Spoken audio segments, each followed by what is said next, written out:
Screen play வந்துட்டு ரொம்ப கிளம்ஸியாக இருந்தது.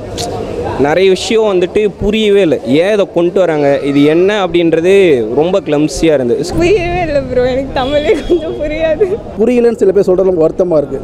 இதுக்கு மேலே தமிழுக்கு சப்டைட்டில் கேட்குறானுங்க. எனக்கு அதெல்லாம் ரொம்ப அவங்கள பார்க்க எனக்கு ரொம்ப விசித்திரமாக இருக்குது. இவங்களாம் புத்தகமும் படிக்க மாட்டானுங்க, இதெல்லாம் இப்படி தெரிஞ்சவங்க விரும்ப மாட்டானுங்க. அப்போ இப்போ இருக்குது இந்த நடைமுறையை மட்டும் தான் பார்க்கணுன்னு ஆசைப்படுறதெல்லாம் எனக்கு ரொம்ப தப்பாக தெரியுது. பட்னியாக இருக்கிற மக்களுக்கு சாப்பாடு கொடுக்குற மாதிரி மாட்டை வெட்டி இதை வெட்டி அதை வெட்டி சொல்லி பண்ணுறேன். சிறுத்தையை வேட்டையாடுறாங்க. நான் காமிச்சிட்டுன்னு தெரில, ஏதோ ஒரு மூளை போயின்னு டக்குன்னு வேற மாதிரி மாத்துறாங்க. பரியேறும் பெருமாள் கர்ணன் மாமன்னன் இயக்குனர் மாரி செல்வராஜ் இயக்கத்தில் வாழை ஆகஸ்ட் 23 முதல் உங்கள் அபிமான திரையரங்குகளில். படம் அனௌன்ஸ் பண்ணதுலேருந்து பயங்கர எதிர்பார்ப்பு இருந்தது. ஏன்னா ஒரு ஃபர்ஸ்ட் லுக் விட்டதே வந்து விக்ரமோட ஒரு 60 ஏஜுக்கு வந்துட்டு விட்ட லுக்கு வந்து பயங்கரமாக இருந்தது. விக்ரமோட ஆக்டிங்குமே பார்த்தீங்கன்னா பயங்கரமாக தான் இருந்தது. அவருக்கு என்ன கொடுத்தாங்களோ அதை வந்து நல்லா பண்ணியிருக்காங்க. பட் ஆனால் பார்க்குற பப்ளிக் வந்து அது கரெக்டாக கனெக்ட் ஆகலை. காலகட்டன்றது ஓகே தான், பட் ஆனால் அதை வந்து ஸ்க்ரீன் ப்ளே வந்து கரெக்டாக கொண்டு போயிருக்கணும். ஸ்க்ரீன் ப்ளே வந்துட்டு ரொம்ப கிளம்ஸியாக இருந்தது. நிறைய விஷயம் வந்துட்டு புரியவே இல்லை, ஏன் இதை கொண்டு வராங்க, இது என்ன அப்படின்றது ரொம்ப கிளம்ஸியாக இருந்தது. ஸ்லாங்கு கூட ஓகே, ஸ்லாங் கூட அண்டர்ஸ்டாண்ட் பண்ணிக்கிற மாதிரி தான் இருக்குது. ஃபஸ்ட்டு ஸ்டோரியை எதை நோக்கி போகுதுன்றதே புரியவே இல்லை, ஸ்க்ரீன் ப்ளேவே புரியல. பிஜிஎம் ரொம்ப சூப்பராக இருந்தது, ஜிவி சூப்பராக பண்ணியிருந்தார், ஆக்டிங்கும் சூப்பராக இருந்தது. பட் ஆனால் ஸ்க்ரீன் ப்ளே ஒரு படத்துக்கு ரொம்ப முக்கியமே ஸ்க்ரீன் ப்ளே தான். ஸ்க்ரீன் ப்ளே வந்துட்டு கரெக்டாக இல்லை அப்படின்னா படம் ரொம்ப மொக்கையாக தான் இருக்கும். அதெல்லாம் வந்துட்டு எதுக்கு கொண்டு வராங்க அப்படின்னே தெரியல. வந்துட்டு அந்த கோல்டு அங்கே இருக்கிறத அவங்க வந்து சேவ் பண்ணணும் அப்படின்னு நினைக்கிறாங்க. அதை நார்மலாகவே வந்து கொண்டு வந்து பார்த்துருக்கலாம். அதை வந்து ஒரு பேய் மாதிரியோ ஒரு மாயஜால மாதிரியோ காமிச்சதான் வந்துட்டு அக்செப்ட் பண்ணிக்க முடியல. இது ஐடியாவே ரொம்ப பெருசாக இருக்குது. இது அச்சீவ் பண்ணது மிகப்பெரிய பிரமிப்பாக இருக்குது. இது எப்படி அச்சீவ் பண்ணாங்க அப்படின்ற மாதிரி ரொம்ப எக்ஸ்ட்ரானரியாக இருக்குது. இதில் என்னென்னா எல்லாருமே அவ்வளோ எஃபர்ட் போட்டிருக்காங்கன்னு நான் நினைக்கிறேன். கேரக்டர் ஆர்க்லேருந்து ஸ்டோரியை வந்து கிராஃப்ட்லேருந்தே அவ்வளோ ஒர்க் பண்ணியிருக்காங்க அப்படின்னு நான் நினைக்கிறேன். இதை வந்து தங்களான வந்து நாட் ஜஸ்ட் அ மூவி, இது ஒரு வேர்ல்டாக நான் பார்க்குறேன். அந்த வேர்ல்டை தேட்டரில் வந்து எக்ஸ்பீரியன்ஸ் பண்ணணும் அப்படின்னு நான் எல்லாருமே கேட்டுக்கிறேன். ரொம்ப எளிதில் ஒரு படமாக இதை கடந்து போக முடியல. அதை நான் 2வது வாட்டி பார்க்குறேன். நான் நேற்று படம் பார்த்துட்டேன், இன்றைக்கி என் ஒய்ஃப் குழந்தையோட மறுபடியும் வந்தேன். இந்த வேர்ல்டை எல்லாருமே வந்து எக்ஸ்பீரியன்ஸ் பண்ணணும். இதை புரியலன்னு சில பேர் சொல்கிறது ரொம்ப வருத்தமாக இருக்குது. இதுக்கு மேலே தமிழுக்கு சப்டைட்டில் கேட்குறானுங்க. எனக்கு அதெல்லாம் ரொம்ப அவங்கள பார்க்க எனக்கு ரொம்ப விசித்திரமாக இருக்குது. இவங்களாம் புத்தகமும் படிக்க மாட்டானுங்க, இதெல்லாம் இப்படி தெரிஞ்சவங்க விரும்ப மாட்டானுங்க. அப்போ இப்போ இருக்குது இந்த நடைமுறையை மட்டும் தான் பார்க்கணுன்னு ஆசைப்படுறதெல்லாம் எனக்கு ரொம்ப தப்பாக தெரியுது. வரலாறை தெரிஞ்சுக்கணும், அதுக்கு புத்தகம் படிக்க மாட்டீங்க. ஒருத்தன் படத்தில் காட்டினா அதையும் உங்கள்கிட்ட சொன்னால் அப்புறம் என்ன தான் பண்ணுறது? அப்போ எப்போ தான் நீ வரலாறு தெரிஞ்சுப்பேன்? பெருமைகளை பேசுகிறது தான் இங்கே தப்புன்னு நான் நினைக்கிறேன். பட்ட வழிகளை சொல்கிறது ரொம்ப நியாயமாக நான் பண்ணுறேன், ரொம்ப நியாயமாக நான் பார்க்குறேன். அது கண்டிப்பாக சொல்ல வேண்டியதாக இருக்குது. இங்கே நிறைய பேருக்கு அது எவ்வளோ சொல்லியும் புரியல. புரியாதவங்களுக்கு நம்ம திரும்பி சொல்லி தான் ஆகணும். அதனால் பெருமை பேச தப்பு. இவங்க யாரும் பெருமையை பேசலை. பெருமையை பேசுகிறவங்க அதுதான் தப்பு இல்லையா? எங்கள் பெருமை வந்து தான் சாதியை உயர்த்தி பிடிச்சோ அதோட பெருமைகளை பேசலை, பட்ட வழிகளை மக்களுக்கு சொல்கிறாங்க. நம்மளோட இங்கே எல்லாருக்குமே இருக்கிற ஒரு அடிப்படை தேவையை கூட இங்கே இருக்கிற சில சமூகத்தினர் போராடி எப்படி பெற்றிருக்காங்க அப்படின்றது ரொம்ப அலட்சியமாக இதை எடுத்துக்கூடாது. இல்லை நம்ம சட்டை போடுறோம், பேண்ட்டு போடுறோம், ஒரு அதிகாரத்தில் இருக்கிறோம், பேனா பிடிக்கிறது கூட பல போராட்டம் இருக்குது, பல உயிர் தியாகம் நடந்திருக்கீங்க. அதெல்லாம் வர தலைமுறைக்கு தெரியப்படுத்தணும். இல்லை விக்ரம் மட்டும் இல்லை, படத்தில் இருக்கிற ஜூனியர் ஆர்டிஸ்ட் முதற்கொண்டு கேரக்டர் ஆர்டிஸ்ட் முதற்கொண்டு எல்லாருமே பேய் மாதிரி நடிச்சிருக்காங்க. ஸ்க்ரீனில் அவங்களா தான் தெரியுறாங்க, அந்த கேரக்டராக தான் தெரியுறாங்க. நம்மளே மைண்டில் ஃபிக்ஸ் பண்ணிட்டோம், இது விக்ரம், இது பார்வதி, இது வந்து மாளவிகா மோகன் அப்படின்ற மாதிரி நம்ம மூளைக்கே நம்ம திருப்பி சொல்ல வேண்டியதாக இருக்குது. ஆமாம், ராமானுஜம் ரெஃபரன்ஸ்லாம் வந்துருக்கு, அதெல்லாம் ரொம்ப சர்ப்ரைஸாக இருந்துச்சு. அதெல்லாம் ரொம்ப சர்ப்ரைஸாக இருந்துச்சு. இதுக்கப்புறம் தான் திருப்பி ராமானுஜத்தில் தேடி படிக்கணும்னு நான் நினைக்கிறேன்.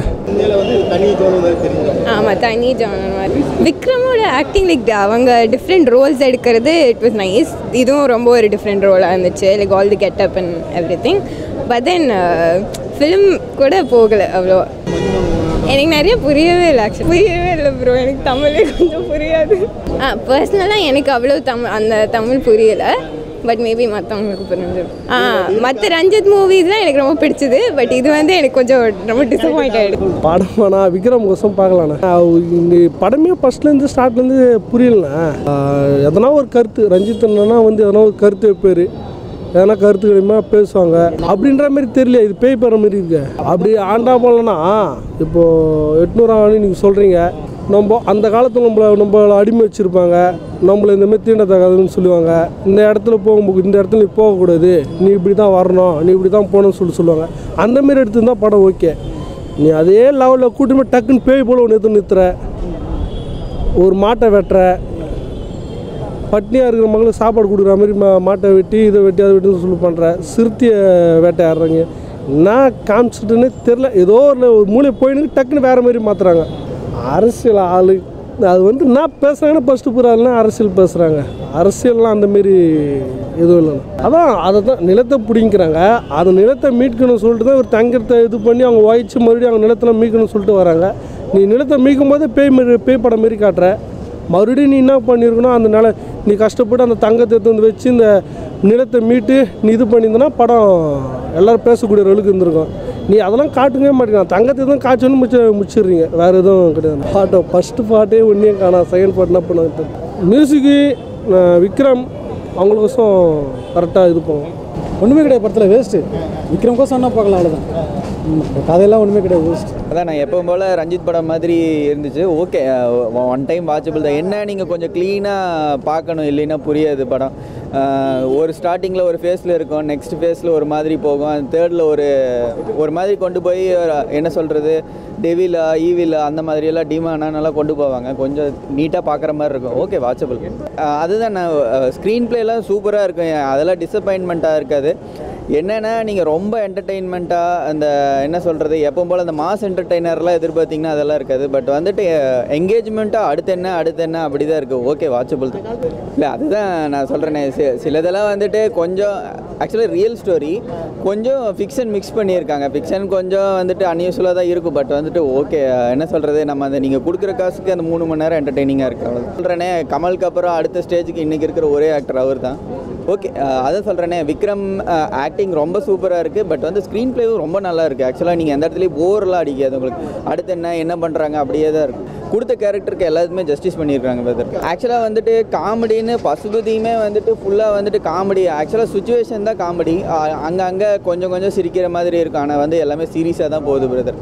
நல்லா இருக்குது ப்ரோ. இது கன்வே பண்ணுறதுனா அதுதான். இப்போ நம்ம எப்படி இது ஸ்லேவாக இருந்தோம், அங்கே போய் எப்படிலாம் கஷ்டப்பட்டோம் அப்படின்ற மாதிரி. நான் எதுவும் ஸ்டோரி ரிவ்யூவில் பண்ணல. படம் நல்லாயிருக்கு. விக்ரம் தோல் மேலே தான் ஸ்டோரி லைன் எல்லாமே இருக்குது. அவர் தான் ஃபுல் லைனில் கொண்டு போகிறாரு. மற்றபடி கொஞ்சம் அது லேக் ஆகிறது தான் செய்யுது. செகண்ட் ஹாஃப்லாம் லேக் ஆக தான் செய்யுது. மற்றபடி விக்ரம் தூக்கி சாப்பிட்டாப்புல. விக்ரம் ஆக்டரில் சான்ஸே கிடையாது. சிங்கிள் மாலில் நிற்கிறாரு அவர் தான். நான் இது நல்லா தான் இருந்தது. அவங்களோட ஆக்டிங்லாம் இதுவாக இருந்தது. ஆனால் ஸ்க்ரீன் ஸ்பேஸ் கம்மி அவங்களுக்கு. ஆனால் விக்ரம் தான் நல்லா பண்ணியிருந்தாப்புல. அவர் தான் 80s பீரியட்லாம் நல்லா தான் இருந்தது. ஸ்க்ரீன் ப்ளே அதெல்லாம் சும்மா இது பண்ண முடியாது. ஜிவி பிரகாஷும் இதுவும் நல்லா தான் பண்ணியிருந்தார். இல்லை, சூப்பராக இருந்துச்சு. யாருமே அவங்களா பார்க்க முடியல. எல்லாருமே அந்த கேரக்டரை தான் பார்க்க முடியுது. அந்த ஆர்டிஸ்ட் அதெல்லாம் அவங்கள தாண்டி போக முடியல.